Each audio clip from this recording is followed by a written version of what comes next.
আসসালামু আলাইকুম, Mamun telecom YouTube চ্যানেলে আপনাকে স্বাগতম। মামুন টেলিকমের পক্ষ থেকে আমি মোহাম্মদ মাউন মিয়া। আজকে আমি আপনাদেরকে কম্পিউটারের কিছু গুরুত্বপূর্ণ টিপস দিব, যে টিপসগুলো আপনাদের খুবই প্রয়োজন এবং এই টিপসগুলো কাজে লাগিয়ে আপনি বিভিন্ন ধরনের কাজ করতে পারবেন খুব সহজেই। সো টিপসগুলো শুরু করা যাচ্ছে। তো প্রথম টিপস আমি আপনাদেরকে দেখাবো কিভাবে আপনারা ফাইল ওপেন করা ছাড়াই ফাইলের ভিতরে কি আছে সেটা দেখতে পারবেন। সো আমি এখান থেকে শুরু করছি। ধরেন আমার এই মাইক্রোসফট অফিস ওয়ার্ড ফাইলে কি আছে সেটা যদি আমি দেখতে চাই, তাহলে এটা কীভাবে দেখবো যে ফাইল ওপেন করা ছাড়া আমাদের মানে এটার ভিতরেই লেখা, মাইক্রোসফট অফিসের ভিতরে আসলে আমাদের কি লেখা আছে। সো এটার জন্য আপনাকে কি করতে হবে, অল্টার প্লাস পি বাটনে প্রেস করতে হবে। সো অল্টার প্লাস পি বাটনে যদি প্রেস করি, আমি প্রেস করার পর দেখেন এই যে এখান থেকে আমি যে ফাইলে চাপ দিই না কেন সেই ফাইলে কিন্তু এইখান থেকে এই ফাইলে যা যা লেখা আছে সবগুলো কিন্তু এখানে আমার এখান থেকে শো করতেছে। তারপর দেখেন এটার মধ্যে যদি আমি চাপ দিই, তারপর এইখান থেকেও কিন্তু আমার ফাইলগুলো শো করতেছে। তারপর এটার মধ্যে চাপ দিলে এটা থেকে শো করতেছে। অর্থাৎ খুব সহজেই ফাইল ওপেন করা ছাড়া আপনারা কিভাবে বের করতে পারবেন সেই বিষয়ে বুঝে গেছেন, আশা করি বুঝে গেছেন। সো এটা আমি আবার আপনাদের বোঝার স্বার্থে আমি আবার বলে দিচ্ছি, alter plus P button press করবেন। Alter plus P button press করলে এটা বন্ধ হয়ে যাবে এবং পরবর্তীতে আবার খোলার জন্য যদি আপনি দেখতে চান ফাইল ওপেন করা ছাড়া কিভাবে আপনি ফোল্ডারের ভিতরে কি আছে সেটা দেখতে চান, ফাইলের ভিতরে কি আছে সেটা দেখতে চান, তাহলে আবার alt plus P button press করবেন। দেখেন আমার এখানে কিন্তু alt plus P button press করার পর যে ফাইলে যেটা আছে আমি কিন্তু ওটার মধ্যে ক্লিক করার পর এগুলো দেখতে পারতেছি খুব সহজেই। সো আশা করি আপনারা বুঝতে পারছেন। তো আমি আপনাদেরকে 2 নাম্বার যে টিপটা দিব সেই টিপসটা হচ্ছে আপনাদের কম্পিউটারে অথবা ল্যাপটপে, যে আপনারা যে ল্যাপটপ ব্যবহার করেন, কম্পিউটার ব্যবহার করেন, এই ল্যাপটপ কিংবা কম্পিউটারে কিবোর্ড থাকে। সেই কিবোর্ডের যদি কোনো একটা বাটন নষ্ট হয়ে যায় কিংবা কিবোর্ড ছাড়া আপনি কিভাবে সেটাকে চালাতে পারবেন, এবং কম্পিউটারের ভিতরে যে একটা কিবোর্ড আছে স্ক্রিন কিবোর্ড, সেই কিবোর্ডটা আপনারা কিভাবে ব্যবহার করতে পারবেন অন স্ক্রিন কিবোর্ড। এইখান থেকে যদি লেখেন আপনি কিবোর্ড লেখার পর এখান থেকে দেখতে পারতেছেন অন স্ক্রিন কিবোর্ড কিন্তু এখান থেকে এসে গেছে। সো এই অন স্ক্রিন কিবোর্ডে যদি আপনি চাপ দেওয়ার পর ধরেন আমি এখান থেকে মাইক্রোসফট অফিস ওয়ার্ড ফাইলটা ওপেন করে নিলাম। ফাইল ওপেন করে নেওয়ার পর এখান থেকে আপনি যা চাচ্ছেন আপনি কিন্তু তাই এখান থেকে কম্পোজ করতে পারতেছেন। দেখেন এখান থেকে যে কোনো একটি বাটন কম্পোজ করতে পারতেছেন। তারপর এফএনএ চাপ দিলে এই ফাংশনগুলো আসতেছে। তারপরে যে কন্ট্রোল প্লাস এ দিলে এখান থেকে সিলেক্ট করতে পারতেছেন।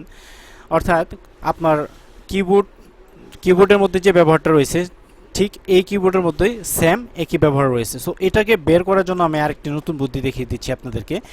এটি বের করার জন্য আরও একটি নতুন বুদ্ধি হচ্ছে, আপনার কম্পিউটারে রান অপশনটা চালু করবেন। রান অপশন চালু করার জন্য এখান থেকে আপনি সার্চে গিয়ে রান লিখতে পারেন, কিংবা উইন্ডোজ প্লাস আর বাটনে প্রেস করে আপনারা রান আনতে পারেন। উইন্ডোজ প্লাস আর বাটনে প্রেস করে রান আনলে তারপর এইখানে শুধু আপনারা লিখবেন OSK, এটা লিখে ইন্টার চাপ দেওয়ার সঙ্গে সঙ্গে ইন্টারে প্রেস করার সঙ্গে সঙ্গে আপনার এখানে কিন্তু অন স্ক্রিন কিবোর্ডটা চালু হয়ে যাবে। সো এটাকে যদি আপনারা চান এইখান থেকে পিন করে রাখতে পারবেন। সো পিন করার জন্য এই যে নিচের অপশনে দেখতে পারতেছেন অন স্ক্রিন কিবোর্ড এখানে যে ওপেন করা আছে। সো এখান থেকে যদি আপনি মাউসের রাইট বাটনে ক্লিক করেন, রাইট বাটনে ক্লিক করার পরে যদি এই যে পিন অপশনে যদি আপনি ক্লিক করে দেন, দেখেন এইখান থেকে কিন্তু আপনার এটা পিন হয়ে গেছে। এটা কেটে দিলেও কিন্তু এখানে থেকে যাচ্ছে।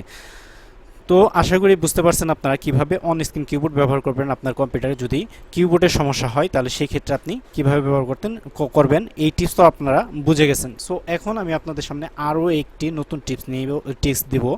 সেই টিপসটাও আপনার জন্য অনেক গুরুত্বপূর্ণ হতে পারে।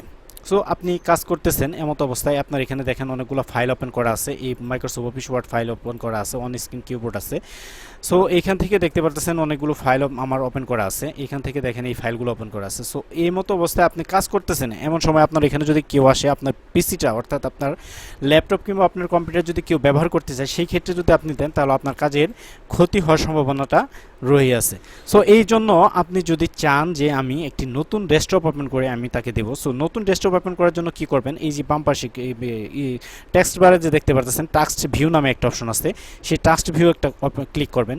সে টাস্ক ভিউ ক্লিক করার পরে এখান থেকে দেখতে পাচ্ছেন ডেস্কটপ 1 ডেস্কটপ 2, এখান থেকে নিউ চাপ দিয়ে আপনি ডেস্কটপ আরও ক্রিয়েট করতে পারবেন।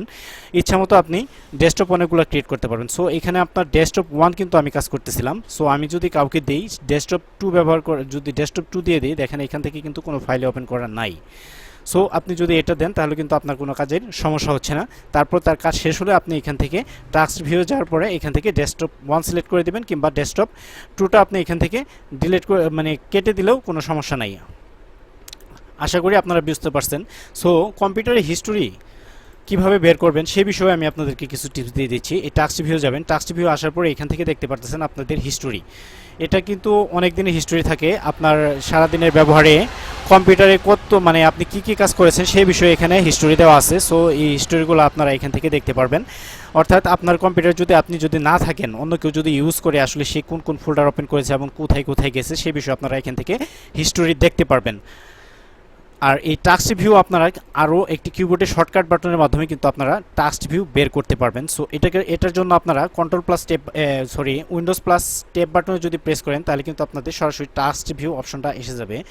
সো আমি আবারও বলছি, এই টাস্ক ভিউ ব্যতীত যদি আপনারা কিবোর্ডে শর্টকাটের মাধ্যমে টাস্ক ভিউ বের করতে চান তাহলে উইন্ডোজ প্লাস কিবোর্ডে ট্যাব বাটনে প্রেস করবেন। ট্যাব বাটনে প্রেস করার সঙ্গে সঙ্গে আপনার এখানে এসে যাবে। সো নতুন ডেস্কটপ ওপেন করার জন্য এখান থেকে আপনাদের নিউ ডেস্কটপ আসবেন, তারপরে ডেস্কটপ 2, তারপর যদি আরও ডেস্কটপ ক্রিয়েট করতে চান নিউ ডেস্কটপ দেবেন, ডেস্কটপ 3, তারপর যদি আরও ক্রিয়েট করতে চান এইভাবে আপনারা ডেস্কটপ ক্রিয়েট করতে পারেন, কোনো সমস্যা নাই। আশা করি টিপসটা আপনাদের ভালো লেগেছে। তো আমি আপনাদের সামনে আরও একটি নতুন টিপস দেব এখন আপনাদেরকে, সেই টিপসটাও আপনাদের আশা করি ভালো লাগবে। সো আমি একটা ওয়েবসাইটে আসলাম, ওয়েবসাইটে আসার পরে ধরেন এইখান থেকে আমার এতটুকু লেখার প্রয়োজন আছে। সো এইখান থেকে আমি যদি এটা কপি করি, তারপর এইখান থেকে যদি আমি এতটুকু কপি করি, তারপর এইখান থেকে যদি আমি এতটুকু কপি করি সর্বশেষ, তারপর ধরেন আমি এতটুকু কপি করে নিলাম। কপি করে নেওয়ার পর দেখেন আমরা যদি কোনো একটা টেক্সট ফাইলে অর্থাৎ মাইক্রোসফট অফিসে আমি ওপেন করে নিলাম, মাইক্রোসফট অফিসে যদি আমি পেস্ট করি সর্বশেষ যে লেখাটা আছে সেই লেখাটা কিন্তু আমার এখানে পেস্ট হয়েছে। কিন্তু আমি যে একে একে অনেকগুলো কিন্তু কপি করেছি, সো সবগুলো কিন্তু আমার আসে নাই। সো এই জন্য আপনারা কি করবেন, এই জন্য আপনাদের কি করতে হবে, এই জন্য আপনাদের ক্লিপবোর্ড ব্যবহার করতে হবে। সো ক্লিপবোর্ডের ব্যবহার সম্পর্কে আমি কিছু বলে নিই। এই ক্লিপবোর্ডের মাধ্যমে আপনি যতগুলো কপি করেন না কেন সেগুলোর স্মৃতি থেকে যায়, সেখান থেকে আপনি আবার পেস্ট করে ওইখান থেকে যদি আপনি এইখান থেকে যদি ধরেন এতগুলো কপি করছেন আপনি, তারপর এইখান থেকে এগুলো কপি করছেন, তারপর এইখান থেকে এগুলো কপি করছেন। সো কপি করার পর আপনার ক্লিপবোর্ডে স্মৃতি হিসেবে অর্থাৎ মেমোরি হিসেবে ক্লিপবোর্ডে থেকে যায়, সেখান থেকে আপনি চাইলে পেস্ট করতে পারবেন। সো ক্লিপবোর্ডের ব্যবহার আমি আপনাদেরকে দেখিয়ে দিচ্ছি। ক্লিপবোর্ড ব্যবহার করার জন্য আপনাদেরকে উইন্ডোজ প্লাস ভি বাটন ব্যবহার করতে হবে। আমি আবারও বলছি, উইন্ডোজ প্লাস ভি বাটন ব্যবহার করতে হবে। আপনার কিবোর্ডের উইন্ডোজ প্লাস ভি বাটনে আপনি ক্লিক করার পর এখান থেকে দেখতে পারতেছেন আমি যতগুলো কপি করেছি সব কিন্তু এখানে শো করতেছে।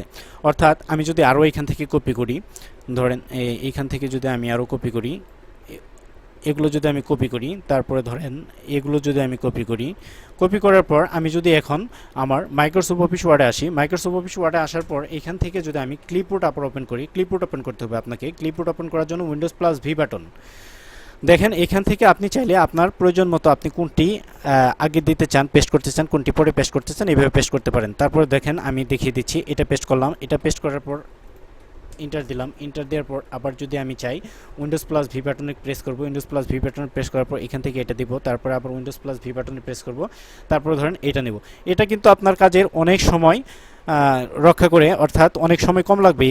এই ক্লিপবোর্ডের ব্যবহার করে আপনি যদি কোনো কাজ করেন তাহলে কিন্তু আপনার অনেক কম সময় লাগবে।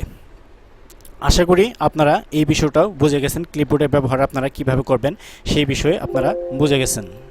আমার এই ভিডিওটা যদি আপনার ভালো লাগে তাহলে অবশ্যই একটি লাইক করবেন এবং কমেন্ট করে আপনার মতামত জানাবেন। আমার চ্যানেলে যদি আপনি নতুন হয়ে থাকেন তাহলে অবশ্যই একটি সাবস্ক্রাইব করবেন এবং পাশে থাকা বেল আইকনে চাপ দিয়ে আমার চ্যানেলের পাশে থাকবেন। ধন্যবাদ, আসসালামু আলাইকুম, ভালো থাকবেন, আল্লাহ হাফেজ।